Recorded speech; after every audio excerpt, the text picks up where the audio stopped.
আন্দোলন কর্তৃক আয়োজিত পানি বিদ্যুৎ গ্যাসের মূল্যের বারবার অযৌক্তিকভাবে বৃদ্ধির প্রতিবাদে এবং বগুড়ায় দেশনায়ক জনাব তারেক রহমানের উদ্বোধনকৃত উন্নয়ন প্রকল্পের একটি মুরাল দীর্ঘদিন যাবৎ বগুড়া এটি ঐতিহ্য হিসেবে ছিল, সেটিকে আওয়ামী সন্ত্রাসীরা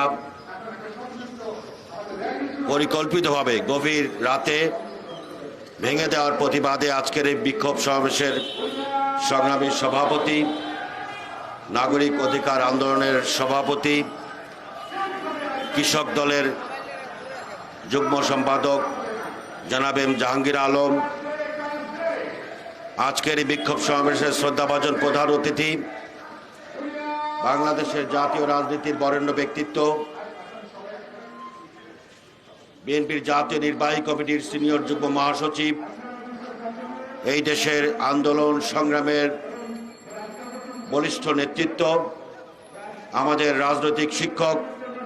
জননেতা অ্যাডভোকেট রুহুল কবির রিজভী আহমেদ, প্রধান আলোচক হিসেবে উপস্থিত আছেন বিএনপির জাতীয় নির্বাহী কমিটির সংগ্রামী যুগ্ম মহাসচিব, ডাকসুর সাবেক জিএস, বারবার কারা নির্যাতিত জননেতা সাবেক সংসদ সদস্য জনাব খায়রুল কবির খোকন, একটু আগে বক্তব্য রেখেছেন বিএনপির জাতীয় নির্বাহী কমিটির সদস্য জনাব প্রিন্সিপাল শাহ মোহাম্মদ নেসারুল হক, জনাব অধ্যাপক আমিনুল ইসলাম, কাজী মনিরুজ্জামান মনির, শাহ আব্দুল্লাহ আল বাকি, সাংবাদিক এবং পেশা